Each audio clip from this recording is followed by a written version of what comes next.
Tu fais du sport, tu manges bien, voilà, tu te demandes s'il n'y aurait quand même pas moyen d'optimiser son métabolisme avec des petits tips, tu es au bon endroit. Je suis coach sportif et nutritionniste. Dans cette vidéo, je te révèle 15 leviers qui vont te permettre de booster ton métabolisme très facilement. Tout ce que je vais te dire dans cette vidéo est validé scientifiquement et je te mettrai toutes les études en description. Bon courage, c'est tout en anglais. Allez, générique.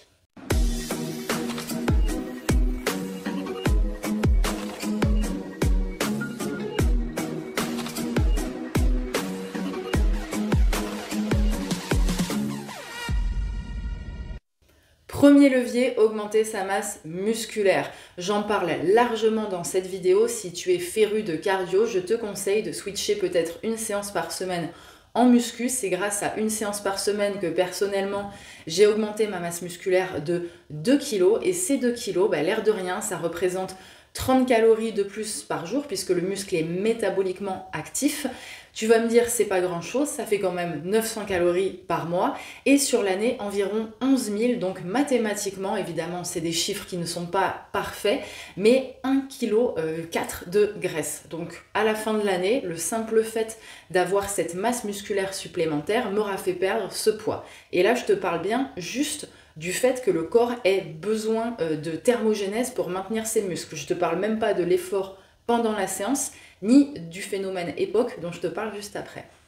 Deuxième point, donc faire de la musculation ou du HIIT, High Intensity Interval Training.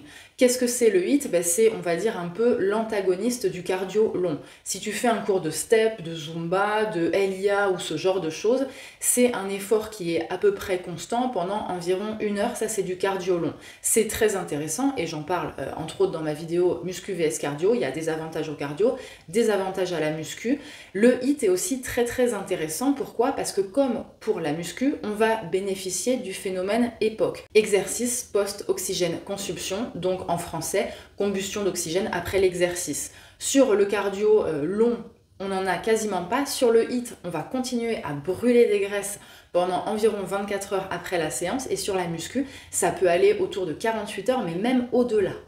Donc muscu et HIIT, l'avantage, on va brûler des calories pendant la séance, dans les 24-48 heures après, et on va augmenter sa masse musculaire, ce qui va continuer à nous faire brûler des calories 365 jours par an. Si tu ne sais pas comment te mettre au HIIT, j'ai conçu 2 programmes de HIIT, un à faire à la maison et un autre à faire en salle. Je te laisserai aller voir sur cette vidéo où j'en parle largement. N'hésite pas aussi à aller voir dans les commentaires parce qu'il y a des gens qui m'ont demandé est-ce qu'on peut remplacer tel exercice par celui-là sur des soucis de je peux pas sauter à cause de mes genoux, de mon périnée. Donc va toujours voir les commentaires des vidéos parce que c'est très instructif. Troisième chose, le petit déjeuner riche en protéines. Alors, encore une fois, j'ai fait une vidéo, je te laisserai aller voir, où je t'explique toutes les croyances qu'il y a autour du petit déjeuner. Je te le démystifie et typiquement, c'est un repas qui est très très mal pris.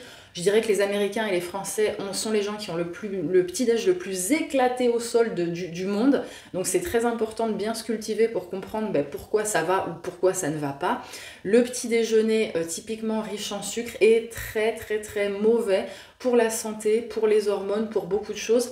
Et en plus, le petit déjeuner n'a rien d'obligatoire. C'est une invention du 19e siècle. Avant, il y avait le déjeuner. On a ajouté au 19e siècle pour les ouvriers le petit déjeuner, mais il n'est pas du tout obligatoire. Si tu te sens mal à manger le matin, ne mange pas dès le réveil. Le corps est encore endormi, les hormones, les sucs digestifs, tout ça. Prends en revanche une collation, ça peut être une poignée d'amandes, une pomme, quelque chose de sain, quelque chose de rassasiant. Moi j'ai une super recette de carotte cake que je me fais et que je mets dans un petit tupperware quand je sais que je serai en déplacement. Typiquement, je ne mange pas à 7 ou 8 heures le matin, mais je prends mon petit-déj, on va dire ma collation du matin, plutôt autour de 10h30, 11h. Ça me convient, donc pense à écouter ton corps et à faire ce qu'il te réclame. Le matin, il faudrait respecter sa chrononutrition, donc prendre un petit-déj riche en protéines et en lipides. C'est de ça que le corps a besoin le matin. Si tu veux manger du sucre, c'est plutôt vers les 17-18 heures que ton système hormonal va être le plus enclin à digérer les sucres. Les organes ne travaillent pas de la même manière tout au long de la journée et pour réguler les pics de glycémie, c'est vraiment le moment, l'heure du goûter, le meilleur pour prendre un goûter. Quatrième point, augmenter son NEAT, N-E-A-T, Non-Energy Activity Thermogénèse. Donc grosso modo, tu as ton métabolisme de base. Si tu restes 24 heures dans un lit, combien ton corps va avoir besoin de calories Pour une nana de mon gabarit, soixantaine de kilos, on est autour de 1100 calories. Je fais du sport, mettons, je vais dépenser 500 calories dans mon sport. Est-ce que pour autant, je dois manger 1600 calories par jour? Non, parce que entre les deux, il y a le NEAT. Ça va être tous les micro-mouvements que je fais. Là, je suis assise pour me tenir droite, mes muscles fonctionnent, je bouge mes bras, je vais aller promener mon chien, faire mes courses, garer ma voiture, marcher quelques pas. Tout ça, c'est le NEAT. C'est pour ça qu'on te dit il faut marcher 10 000 pas par jour, il faut descendre un arrêt de bus avant, il faut monter les escaliers. Ce NEAT est hyper sous-estimé. J'en parle dans cette vidéo. Punaise, je me rends compte que j'ai fait quand même pas mal de vidéos où je t'explique, j'ai fait une petite expérience sur un mois et j'ai perdu 2 kilos en marchant. Donc le fait d'être plus actif est très important. J'en parle aussi dans mon bouquin Le paradoxe du sportif sédentaire et je te montre qu'on consomme plus de calories, on peut consommer plus de calories juste en étant actif vs en faisant une grosse séance de sport.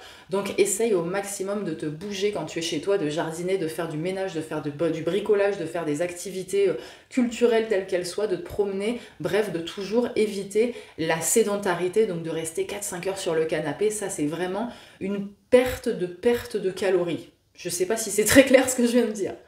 Cinquième erreur ultra fréquente, je le vois dans mon boulot, mais très régulièrement depuis des années que je pratique, les gens qui ne mangent pas suffisamment, qui font des régimes restrictifs, c'est la pire erreur à faire. Je l'ai faite moi-même avant de devenir nutritionniste, puisque c'est vraiment des croyances qui sont largement répandues.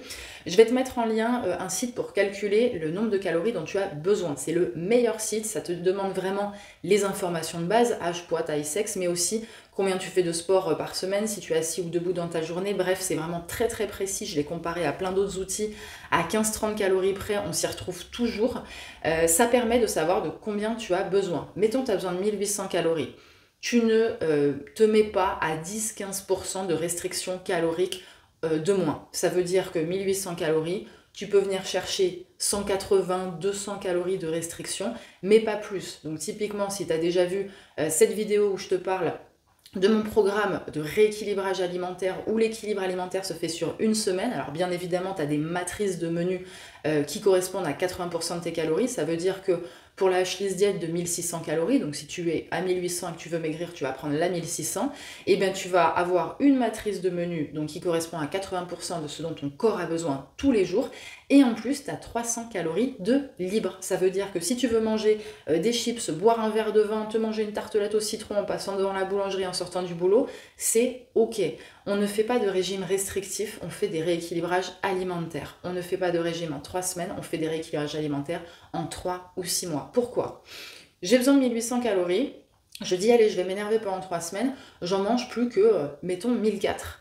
Le corps va voir qu'il n'a plus assez d'énergie, donc il va ralentir ton métabolisme, tu vas avoir froid, tu vas moins bien dormir, tu vas être irritable, tout ton système hormonal et la thyroïde et tout ça vont se mettre au ralenti. Résultat, tu vas abaisser ton métabolisme à, mettons, 1700 calories. Tu te dis, je suis contente, j'ai perdu un petit peu de poids, tu reprends ton alimentation à 1800 calories. Sauf que ton métabolisme, il n'est plus à 1800 calories, il est à 1700. Donc en mangeant autant, tu vas grossir. Et plus tu feras de régime, plus tu auras cet effet yo-yo et moins il faudra que tu manges. C'est pas ça qu'on veut. Donc restriction calorique raisonnable sur le moyen long terme. Sixième point, manger des protéines à chaque repas. En plus d'être rassasiante, l'avantage des protéines, c'est qu'elles demandent un effet thermique pour être digérées.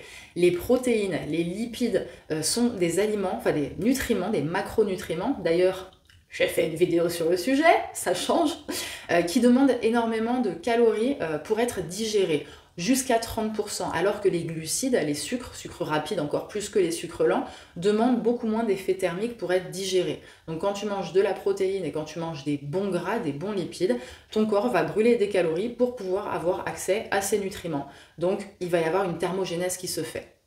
Boire du thé et du café, on a diabolisé le café régulièrement. Il y a des gens qui me disent « Shannon, il faut que j'arrête de boire du café » et je leur dis « Pourquoi ?» Ils me disent « Parce que c'est mal » et je dis « Pourquoi ?» Et là, fin du débat, le café est bourré d'antioxydants, le café est très bon, il ne faut pas dépasser 400 mg de caféine par jour, donc l'équivalent de 4 tasses de café pour ne pas augmenter le risque cardiovasculaire, on est d'accord, mais si tu n'as pas de problème avec le café, ne va pas créer de problème avec le café. Le café, le thé ont des composés qui sont antioxydants, donc c'est bon pour le corps, puisque dans toute plante il y a des antioxydants, donc on ne s'en prive pas. En plus de ça, ça va aider la combustion des graisses, ça va augmenter la thermogénèse. Donc en fait, il n'y a pas d'argument contre le café. Et j'ai cherché des études scientifiques qui disaient que boire 1 ou 2 cafés par jour, c'était mauvais pour la santé. J'en ai pas trouvé. J'ai demandé à mon médecin aussi. Il me dit bois du café. On est sur la deuxième boisson la plus consommée dans le monde derrière l'eau, donc s'il y avait un problème, ça se saurait. 8e point, dormir suffisamment, essentiel. 1, il y a le sommeil, 2, l'alimentation, 3, le sport. Si tu n'as pas un bon sommeil, tu pourras faire tout ce que tu veux à côté, ça ne se passera pas aussi bien que prévu. En dehors de tous les processus fondamentaux qui vont se passer pendant le sommeil, de réparation cellulaire, de plein de choses, pendant le sommeil se sécrètent se régulent 2 hormones, la leptine et la ghréline, hormones de la satiété, hormones de la faim. Donc quand tu ne dors pas assez, qu'est-ce qui va se passer? Eh bien, tu vas avoir un déséquilibre entre ces 2 hormones et ton corps va t'envoyer des signaux comme quoi tu as faim, alors que tu n'as pas vraiment faim, tu as juste les hormones qui sont déréglées. Donc un sommeil de bonne qualité et en bonne quantité. Le stress chronique, le mauvais stress, la pression, tout ça c'est pas bon. Je t'ai déjà parlé dans d'autres vidéos de la cohérence cardiaque, des exercices de respiration. Il y a aussi cette vidéo qui est intéressante si jamais tu as essayé de te mettre à la méditation et que tu estimes que tu n'y es pas arrivé. C'est pareil, là je te démystifie les croyances sur la méditation. Le stress sécrète du cortisol, le cortisol fait grossir. J'en parle dans cette vidéo. D'ailleurs, si t'es pas encore abonné à la chaîne, abonne-toi parce que tu as vu, en termes de ressources, il y a de la qualité là.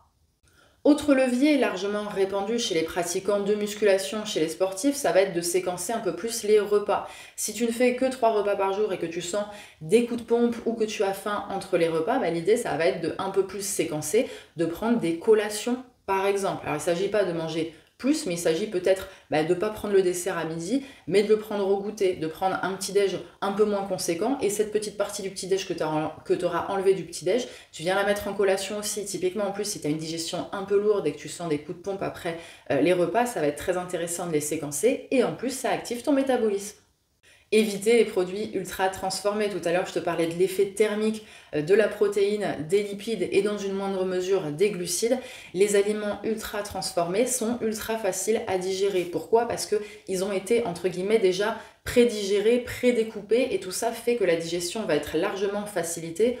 En dehors d'être pauvre en nutriments et souvent riche en plein de composés chimiques et un peu dégueulasses pour la santé, potentiellement cancérogènes, cancérigènes et j'en passe, c'est des produits, voilà, on a tous entendu cette phrase, quand je vais manger un McDo, j'ai faim 1 heure après. Et c'est tout simplement parce que la digestion est tellement facile que cet effet thermique des aliments n'est pas présent. Donc mange un maximum de produits bruts, de produits sains, de produits frais, et le fast-food, tu te le gardes pour une fois de temps en temps. Boire de l'eau froide, alors technique un tout petit peu louche on va dire, qu'est-ce qui se passe quand tu amènes de l'eau froide ou n'importe quel aliment froid dans ton corps? Ton corps, à l'intérieur, il faut qu'il soit toujours à 37 degrés. Donc quand tu bois quelque chose qui n'est pas à 37 degrés, typiquement de l'eau froide, qu'est-ce qui va se passer? Ton corps va envoyer une alerte en disant « Attention, ma température est en train de baisser ». Donc, on va stimuler la thermogénèse en venant activer les mécanismes de la thermogénèse pour ramener cette eau qui arrive dans ton estomac à la température interne de ton corps. Alors, attention, il ne faut pas boire des litres d'eau froide, il ne faut pas en boire plein d'un coup parce que ça peut être un peu désagréable. Il y a des gens où ça peut leur peser sur l'estomac, mais ça fait partie des petites techniques qui peuvent être pas totalement inintéressante. On évite de boire de l'eau froide de bon matin. Le matin, on y va mollo avec son système digestif, s'il vous plaît. Alors dans ce point, je vais glisser la douche froide. Pas le soir la douche froide parce que justement, quand tu refroidis ton corps, donc là par l'extérieur, tu vas activer la thermogénèse, donc ton corps va chauffer, chauffer, chauffer. Or, pour bien s'endormir, il faut que la température du corps baisse. Donc, tu peux te prendre des douches froides, de préférence le matin, ça réveille. Tu peux faire des bains froids, tu peux faire alterner avec des saunas, typiquement ça va très bien. En plus, ça stimule le système immunitaire, il y a plein de bienfaits, il y a plein d'études sur le sujet. Donc, douche froide, pourquoi pas, mais pas le soir. Limiter l'alcool, donc l'alcool n'est pas du tout interdit, n'est pas du tout proscrit, mais le désavantage de l'alcool, c'est qu'il va limiter la lipolyse, donc la combustion des graisses, la dégradation des graisses et favoriser le stockage. En plus, qu'est-ce qui se passe quand tu bois de l'alcool pendant un repas? C'est que l'alcool, c'est une molécule d'éthanol. Éthanol, tu sais ce que tu mets dans ta voiture aussi, E8510.